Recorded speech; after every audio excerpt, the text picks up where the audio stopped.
Hello students, मैं दीपशिखा द्विवेदी हिंदी में आज हम न्यू टॉपिक के साथ आए हैं। आज का हमारा टॉपिक होगा छंद।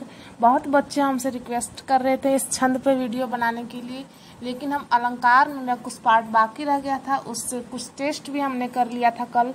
और उसके बाद हम एक नया टॉपिक है हमारा छंद। और इस छंद चैप्टर के बाद, इस चैप्टर को पढ़ने के बाद, इससे टेस्ट करने के बाद, मतलब इस वीक समझ लीजिए, इस वीक के बाद नेक्स्ट वीक से आपको हिंदी में मिक्स क्वेश्चन का टेस्ट समझ लीजिए, क्विज समझ लीजिए, जो आपकी इच्छा हो वो आप कह सकते हैं, वही आपको मिलेगा। मिक्स्ड क्वेश्चन का टेस्ट मतलब उसमें आपको सारे चैप्टर से क्वेश्चन का मिला जुला स्वरूप रहेगा, 20 से 25 क्वेश्चनों का सेट।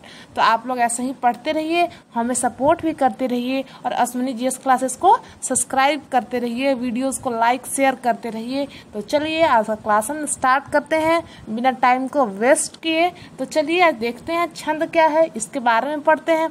एकदम आसानी से हम सीख लेंगे, एकदम साधारण शब्दों में, कोई किताबी भाषा का यूज़ नहीं, कोई बहुत बड़ी बड़ी वर्ड्स का यूज़ करके हम आपको डिफ़िकल्ट इस चीज़ को नहीं बनाएंगे। थोड़ा क्रिटिकल हो जाता है ये चैप्टर, थोड़ा टफनेस आ जाता है इसमें, क्योंकि इसमें थोड़ा याद करना आपको पड़ेगा, लेकिन कोई नहीं, सब कुछ हो जाएगा।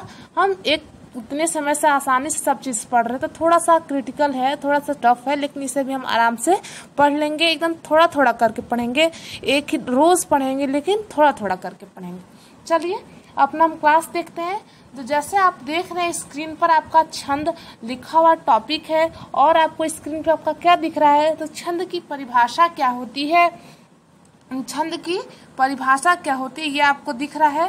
तो छंद की परिभाषा देखिए, पहले आप जान लीजिए कि छंद का क्या अर्थ होता है, छंद का सर्वप्रथम प्रयोग कहाँ किया गया, छंद आया कहाँ से, ठीक है, और छंद का हम प्रयोग क्यों करते हैं। तो इन सभी बातों को पहले हम जान लेंगे, उसके बाद ना हम इसके बारे में पढ़ेंगे। पहले हम किसी से अगर हमको दोस्ती करनी हो तो उसका नाम पूछेंगे, उसके बारे में जानेंगे, तब तो दोस्ती करेंगे। देखेंगे कि भाई हमारे व्यवहार उनसे मिल रहे हैं कि नहीं, तब हम दोस्ती के हाथ आगे बढ़ाएंगे। तो इनके बारे में पहले इनके बारे में क्या है सब कुछ जान लेंगे, उसके बाद इसे हम डिटेल में पढ़ेंगे। तो बताते हैं आपको छंद का अर्थ क्या होता है। छंद का अर्थ होता है प्रसन्न करना, मतलब खुश करना। छंद का अर्थ होता है प्रसन्न करना, मतलब खुश करना। छंद का प्रयोग करके, छंद का अर्थ क्या है कि छंद के प्रयोग से खुश करना, ठीक है। छंद का काव्यों में, कविता में छंद का प्रयोग से करके और जो श्रोता हैं उनको खुश कर देना। तो देखिए जो रस, छंद, अलंकार, तीनों में एक समानता आपको देखने को मिलेगी कि तीनों का ही एक तरह का कार्य है कि कविता में रस लाना, यानी कविता में एक अलग प्रकार का आनंद की अनुभूति होने लगता है, तो वो रस आ जाता है, उसको अलंकृत करने लगते हैं। जब कविता को सजाने लगते हैं तो अलंकार हो जाता है। और फिर यहाँ भी वही आ गया, प्रसन्न करना, मतलब कविता को पढ़ने वाले को प्रसन्नता हो, इसके लिए हम छंद का प्रयोग करते हैं, ठीक है।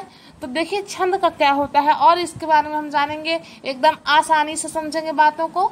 अक्षरों की संख्या एवं क्रम गति से संबंधित नियमों से पद रचना छंद कहलाता है। छंद संस्कृत के छिदि धातु से बना है, जिसका अर्थ ढकना होता है। तो अब देखिए आपको नोट क्या करना है अपनी कॉपी में, पहले इसको हूबहू लिख लेंगे और अंडरलाइन करते जाएंगे किन किन बातों को। ये देखिए कि छंद का अर्थ होता है तो प्रसन्न करना, इसको हाईलाइट आपको करना है। इसके नीचे एक ब्लैक पेन से अंडरलाइन कर देंगे या फिर हाईलाइटर लगा देंगे। और देखिए अक्षरों की संख्या एवं क्रम गति से संबंधित नियमों से पद रचना छंद कहलाता है। देखिए छंद क्या कहलाता है, जैसे अलंकार क्या कहलाता है आपको पढ़ाया है मैंने, रस क्या कहलाता है पढ़ाया है हमने, उसी प्रकार से देखिए छंद क्या कहलाता है, नियमों से पद रचना, अक्षरों की संख्या, ठीक है। कोई कविता कविता में लाइनें होती हैं ना, 4-4 लाइनों का, तो जब ज़्यादा देखने को मिलता है कि 4-4 लाइनें कविता की, एक बंद कह लीजिए कविता के 4-4 लाइनें में होती हैं। 4 लाइन होता है, फिर उसके नीचे 4 लाइन, फिर उसके नीचे 4 लाइन, तो 4-4 लाइनों में मैक्सिमम देखते हैं कविताएं लिखी रहती हैं, नहीं तो 6-6 लाइनें में भी होती हैं। तो जो वो अक्षरों की संख्या, उन लाइनों में अक्षरों की संख्या, क्रम, किसका क्रम, तो अक्षरों का ही क्रम, यहाँ ऐसे लगा लीजिए, क्या इसको बोलते हैं, कॉमा लगा लीजिए। अक्षरों की संख्या, क्रम एवं गति से संबंधित, ठीक है। शब्दों को यूं ही ऐसे नहीं लिख देना है, शब्दों की संख्या को गिन कर लिखना है, उसका क्रम में सजा के लिखना है, उसका गति के अनुसार लिखना, ये सब नियम होता है छंद के। जब हम कविता बनाते हैं तो देखते हैं कविता के लास्ट जो लाइनें होती हैं, उन लाइनों में देखेंगे आप तो छंद में हमको यही पढ़ना है कि उनमें जो मात्राएं लग रही हैं तो बराबर मात्राएं लगनी चाहिए। पहली और तीसरी में समान मात्रा होनी चाहिए, दूसरी और चौथी में समान मात्रा होनी चाहिए। तो वही कहा गया है, अक्षरों की संख्या समान होनी चाहिए पहली और तीसरी में, दूसरी और चौथी में। तो यही आपसे कहा जा रहा है कि अक्षरों की संख्या समान होनी चाहिए। 1 मिनट देखिए, अक्षरों की संख्या, ठीक है, समान होनी चाहिए।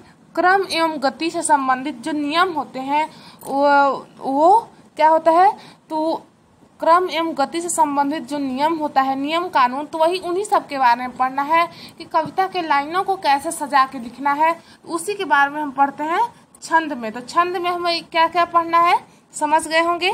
छंद का अर्थ क्या होता है। अब देखिए छंद आया कहाँ से, तो संस्कृत के छिदी धातु से, संस्कृत के छिदी धातु से छंद शब्द आया है। छंद शब्द की उत्पत्ति कहाँ से हुई, तो संस्कृत के छिदी धातु से छंद शब्द की उत्पत्ति हुई। ये भी आप कॉपी में नोट करते जाएंगे। और छंद का अर्थ क्या होता है, इस छिदी जो ये जो छंद संस्कृत के छिदी धातु से बना है, जिसका अर्थ होता है ढकना। ढकना मतलब कवर कर देना, उसको दिखाना नहीं, इसको ढक देना। मतलब इसको, और अगर आपको नहीं समझ में आ रहा होगा तो परेशान बिल्कुल नहीं होइएगा, और जब हम आगे पढ़ेंगे ना आपको बिल्कुल पता चलेगा। तो संस्कृत के छिदी धातु से बना है छंद। छंद ऐसा भी क्वेश्चन आपको देखिए पूछ सकता है, यहाँ से कैसे क्वेश्चन बन सकता है ये भी सुन लीजिए। तो संस्कृत छंद किस धातु से बना है, तो छिदी धातु से बना है। किस लैंग्वेज इसका क्या है, तो संस्कृत के छिदी धातु से। ऐसे भी आ सकता है, ये भी पूछ सकता है कि संस्कृत छंद किस भाषा से बना है, तो संस्कृत से बना है, ठीक है। तो छंद का अर्थ क्या होता है, प्रसन्न करना, और छिदी का अर्थ क्या होता है, ढकना, किसी को कवर करना, मतलब प्रसन्न करने का एक तरीका, ठीक है। छंद में हम क्या पढ़ेंगे, तो अक्षरों की संख्या की गणना करना सीखेंगे, उन्हें क्रमवार सजाना और उन्हें पढ़ने की गति, ठीक है, कविता को पढ़ने की गति, इन सब के बारे में हम, इन सब के नियमों के बारे में हम छंद में पढ़ेंगे। तो जैसे बता रहे हैं आपको इनके बारे में, इतनी बातें तो आप समझ गए। यहाँ से 2-3 क्वेश्चन आराम से ही 4 लाइनों में आपको बन सकते हैं। और इससे भी इम्पोर्टेंट चीज़ और भी चीज़ें हैं जिसको हम अब पढ़ेंगे। तो अब देखिए आगे चलते हैं बच्चों, आगे देखिए, आगे हमारा अगला जो टॉपिक आया वो क्या आया, छंद का चर्चा सर्वप्रथम ऋग्वेद में किया गया। तो ये भी क्वेश्चन आ सकता है कि छंद का सबसे पहले चर्चा कहाँ किया गया, तो ऋग्वेद में किया गया। देखिए मैं इसको घेर दी हूँ, इसको भी आप कॉपी में लिखेंगे और बिल्कुल उसके नीचे अंडरलाइन करते जाएंगे, ताकि जब भी आप रिवीजन करें आपका नज़र उस पॉइंट पे पड़े, ठीक है। थोड़ा अलग उसको कर दीजिए अंडरलाइन करके। तो छंद का चर्चा सर्वप्रथम कहाँ किया गया, तो ऋग्वेद में किया गया। छंद क्या है, तो छंद वह सुंदर आवरण है। देखिए छंद का छिदी का अर्थ आप देखे थे ना कि छिदी का अर्थ क्या होता है, तो ढकना। तो छंद को देखिए, आप सुनिए छंद के बारे में ऋग्वेद में क्या लिखा है। छंद वह सुंदर आवरण है जो कविता कामिनी के शरीर को ढककर उसके सौंदर्य को बढ़ा देती है, ठीक है। कविता के शरीर को ढककर उसकी सुंदरता को बढ़ा देता है, वही छंद है। छंद का सर्वप्रथम कहाँ किया गया उपयोग, ऋग्वेद में। छंदोग्य उपनिषद है, उसी में छंद का सर्वप्रथम प्रयोग किया गया ऋग्वेद में। ऋग्वेदिक काल से ही छंद का प्रयोग किया जा रहा है। और देखिए छंद से रिलेटेड और भी इम्पोर्टेंट फैक्ट्स। छंद उपनिषद में छंदोग्य उपनिषद, देखिए अभी मैं बताई हूँ आपको, वही चीज लिखा हुआ है। छंदोग्य उपनिषद में छंद का प्रयोग किया गया। छंद के प्रणेता पिंगल ऋषि को माना जाता है। तो अब ये देखिए प्रणेता मतलब क्या होता है, मतलब जिसने छंद से हमें रूबरू कराया, हमें बताया छंद के बारे में। छंद के प्रणेता मतलब प्रथम नेता, ठीक है। प्रणेता मतलब प्रथम नेता, मतलब छंद को बढ़ावा देने में सबसे आगे किसका हाथ आया, तो पिंगल ऋषि ने छंद को, पिंगल ऋषि को छंद का प्रणेता माना जाता है। ठीक है, जिस प्रकार अब देखिए छंद क्या है यहाँ भी समझ लीजिए। जिस प्रकार गद्य का नियामक व्याकरण है, यानी कि एक पाठ हमारा हिंदी में 2 पाठ हो जाते हैं, व्याकरण और साहित्य। तो व्याकरण में क्या आएगा, संज्ञा, सर्वनाम, क्रिया विशेषण, क्रिया विशेषण इत्यादि। और पद में क्या आएगा, तो रस है, छंद है, अलंकार है।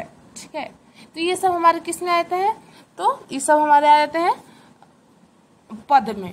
तो हम लोग जैसे गद्य में हम व्याकरण के माध्यम से, नियम होता है, व्याकरण क्या होता है, तो हिंदी के नियम हो गया व्याकरण में। उसी प्रकार से पद का नियम क्या होता है, तो पद का नियम क्या है, छंद शास्त्र है। ठीक है, पद का नियम क्या है, छंद शास्त्र है। तो चलिए अब आगे चलते हैं। आगे क्या देख रहे हैं, तो आगे क्या आपको स्क्रीन पर आया, तो अरे ये तो आ गया छंद के अंग। तो अभी तक हमने क्या पढ़ लिया, बहुत ही कम समय में, बिल्कुल 10 से 11 मिनट में हमने पढ़ लिया कि छंद क्या है, सर्वप्रथम छंद का प्रयोग कहाँ किया गया, छंद के प्रणेता कौन है, छंद का अर्थ क्या होता है, किस धातु से बना है, किस लैंग्वेज से आया है, इतना हम पढ़ लें छंद के बारे में। अब छंद के अंदर हमें क्या पढ़ना है, तो अक्षरों को गिनना, उनका गति प्रवाह को पढ़ना है, उनके अक्षरों को गिनना है, मात्राओं को गिनना इत्यादि, यही सब पढ़ना है हमें छंद में। अब देखिए छंद के अंग कितने होते हैं, तो छंद के अंग हमें दिख रहा है कि छंद के अंग 7 होते हैं। और इन अंगों के बारे में आज हम जानेंगे फटाफट, जल्दी जल्दी बिल्कुल। तो छंद के अंग कितने होते हैं, पहला होता है चरण, दूसरा होता है वर्ण या मात्रा, तीसरा होता है संज्ञा, चौथा है गण, पांचवा है गति, छठा है विराम और सातवां है तुक। तो ये 7 जो आपकी स्क्रीन पर दिख रहे हैं, बिल्कुल हूबहू इसी तरीके से अपने कॉपी में आप इसे ड्रॉ कर लेंगे इस फिगर को, और हो सके तो इसे भी ऊपर ही लिख लीजिएगा, क्योंकि ये भी इसी का पार्ट है। नीचे मैं लिख दी हूँ स्पेस नहीं बचने के कारण। तो ये देखिए छंद के अंग है। अब इन अंगों को हम एक एक करके जानेंगे। तो चलिए देखते हैं। पहले में आया चरण या पाद। अब देखिए चरण क्या होता है, तो देखिए आप जब कविता पढ़ते हैं तो कविता के 4 लाइनें हो गई, तो जो लाइन है ना उनको चरण कहा जाता है। पहला चरण, दूसरा चरण, तीसरा चरण और चौथा चरण। जैसे मैं आपको एक कविता बोलूं कि अति का भला ना बोलिए, अति का भला न चुप, अति का भला ना बरसिए, अति का भला ना धूप। इसके लेखक कौन है, तो कबीर दास इसके लेखक हैं। अब इसको मैं बोलने का तात्पर्य क्या था, क्या मतलब था हमें बोलने का, तो यही मतलब था दिखाने के लिए आपको कि छंद के चरण होते हैं, तो 4 चरण होते हैं। छंद के प्रायः 4 चरण होते हैं, ये मैं आपको पहले से ही बताते आ रही हूँ। पहले और तीसरे को विषम और दूसरे और चौथे को सम चरण कहा जाता है। ठीक है, ये भी आप नोट करेंगे, एकदम इम्पोर्टेंट है, इम्पोर्टेंट बता रही हूँ मैं, एकदम लिखने लायक, इसमें छोड़ने लायक कोई चीज़ नहीं है, सब कुछ लिमिटेड लिखा रहता है। एकदम एग्जाम के पॉइंट ऑफ व्यू से एक एक पॉइंट आपको लिखना है, कुछ छोड़ना नहीं है। तो छंद का देख लिए, प्राय छंद में 4 चरण होते हैं। पहले और दूसरे को क्या कहते हैं, पहले और तीसरे को विषम और दूसरे और चौथे को सम चरण कहते हैं। तो देखिए ये छंद के में पद जो होता है, छंद का अंग एक था पद, इसी प्रकार से 7 है पद, तो 6 और जो पद हैं उन्हें हम जान लेंगे फटाफट, जल्दी जल्दी बिल्कुल। तो दूसरे में क्या आ जाता है, दूसरा में आता है वर्ण और मात्रा। वर्ण और मात्रा, तो वर्ण किसे कहते हैं, मात्रा किसे कहते हैं, तो मात्रा मतलब तो आप जान रहे हैं ना, मात्रा को तो मैं आपको बताई हूँ मात्रा किसे कहते हैं। और वर्ण मतलब क्या होता है, तो अक्षर होता है, और अक्षर में कुछ मात्रा का प्रयोग किया गया मात्रा होता है। तो देखिए वर्ण के 2 प्रकार होते हैं, हर्ष वर्ण और दीर्घ वर्ण। ठीक है, हर्ष वर्ण और दीर्घ वर्ण। तो अब देखिए यहाँ पर कुछ चीजें यहाँ एकदम लिखने पॉइंट, एकदम इम्पोर्टेंट पॉइंट है, इसको एकदम याद रखना है कि हर्ष का क्या साइन होता है। जब भी आप कविता लिखते हो तो पहली लाइन में देखिएगा आपको ऐसे लाइन दिखता है। ठीक है, फिर आपको दिखता है ऐसे किया हुआ, बिल्कुल आप देखिएगा। या आरती की अगर आपके पास किताब होगी उसमें देखिए, फिर ऐसे रहता है और फिर इस तरह की रहता है। ये चीज़ आपको कविता में देखने को मिलेगी। और कविता में अगर आप नहीं ढूंढ पा रहे हो तो घर में जिनके पास बुक होंगी आरती की, या कोई ऐसी कहानी में नहीं मिलेगा, गाना का कोई होगा, गीत का कोई होगा, तो उसमें इस प्रकार का चिन्ह रहता है। तो इसको क्या कहते हैं और इसको क्या कहते हैं, ये चिन्ह किसका साइन है, ये साइन है, इसका मतलब कुछ होता होगा ना। तो पहला जो है खड़ी पाई जो दिख रहा है वो हर्षों का, और 2 खड़ी पाई बीच में एस आकृति और फिर 2 खड़ी पाई, तो ये किसका साइन हो गया, ये दीर्घ स्वर का साइन हो गया। तो देख आप समझ गए। तो जो हर्ष स्वर है ना, इसमें इसकी मात्रा कितनी होती है, तो इसकी मात्रा 1 होती है, और इसकी मात्रा कितनी होती है, दीर्घ की मात्रा 2 होती है। तो जब आप मात्रा गिनने लगेंगे छंद में, आपको ऐसा भी आएगा कि 2 लाइन दे दिया जाएगा एग्जाम में, और वहां आपको कहेगा कि इस मात्रा की गणना करिए, मात्रा गिनिए।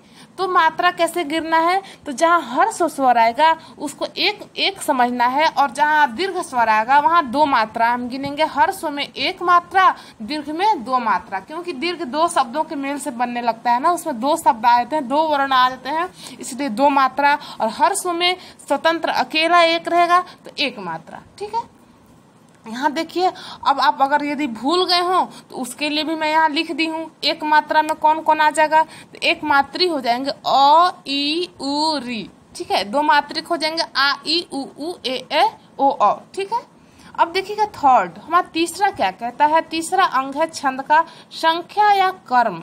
वर्णों और मात्राओं की गणना को संख्या कहते हैं, तथा लघु एवं गुरु के स्थान निर्धारण को क्रम कहते हैं। अब लघु और गुरु क्या है, यहाँ आप कोई कंफ्यूज मत होना। तो जो दीर्घ है वो गुरु है, और जो हर्ष है वो लघु है। ठीक है, तो इसके हर्ष और दीर्घ के क्रम निर्धारण को क्या कहते हैं, क्रम, इसके स्थान निर्धारण को क्रम कहते हैं, इसके स्थान निर्धारण को क्रम कहते हैं। और वर्णों एवं मात्राओं की गणना को संख्या कहते हैं, ये भी लिखेंगे। संख्या किसे कहते हैं, क्रम किसे कहते हैं। तो लघु एवं गुरु का स्थान निर्धारण को क्रम कहते हैं, और वर्णों एवं मात्राओं की संख्या को वर्णों एवं मात्राओं की गणना को संख्या कहते हैं। ठीक है, इसमें कुछ समझाने वाली चीज नहीं है, जितना हो सके मैं आपको बता दे रही हूँ, और मैं आशा करती हूँ कि आप समझ भी रहे होंगे। अब चौथा देखिए, गण। गण का क्या अर्थ होता है, गण का क्या मतलब होता है। गण का देखिए, 3 वर्णों का एक गण होता है। ठीक, वार्णिक छंदों में गणों की गणना की जाती है। गणों की संख्या 8 है। यगण, मगण, तगण, रगण, जगण, भगण, नगण, शगण। तो ये देखिए गण क्या होता है, 3 वर्णों का एक गण होता है। वर्ण मतलब जान रहे हैं ना, 3 वर्ण मतलब 3 अक्षरों का एक गण, 3 अक्षर इक्वल टू एक गण। ठीक है, एक गण होता है। वर्णिक छंदों में गणों की संख्या गणना की जाती है। गणों की गणना कहाँ की जाती है, ये भी क्वेश्चन पूछ सकता है। तो गणों की गणना कहाँ की जाती है, तो वर्णिक छंद में। कहाँ के गणों की गणना का, वर्णिक छंद में गणों की गणना की जाती है। ठीक है, गणों की संख्या कितनी है, तो 8 है। ये आपकी स्क्रीन पर मैं लिखती हूँ, इसे आप हो सके तो याद कर लीजिएगा। पहला अक्षर बस याद करिएगा, य म तर जभ नस, यम तर जभ नस। ठीक है, बाद में गण लगा दीजिए। तो गणों की संख्या 8 है। अब गति, अब कविता को जिस हम प्रवाह से पढ़ते हैं उसको गति कहते हैं। कविता को पढ़ने के प्रवाह को गति कहते हैं। और लास्ट एक बच रहा, तुक किसे कहते हैं, तो तुक है चरण के अंत में आने वाले समान वर्णों को तुक कहते हैं। अब इसको उदाहरण से मैं आपको समझा देती, लेकिन आज समय जो हो गया वो हमारे बस में नहीं है, अब ज़्यादा हो गया, 19 मिनट होने जा रहा है। तो छंद के बारे में हम जान लिए, तुक के बारे में सुन लीजिए।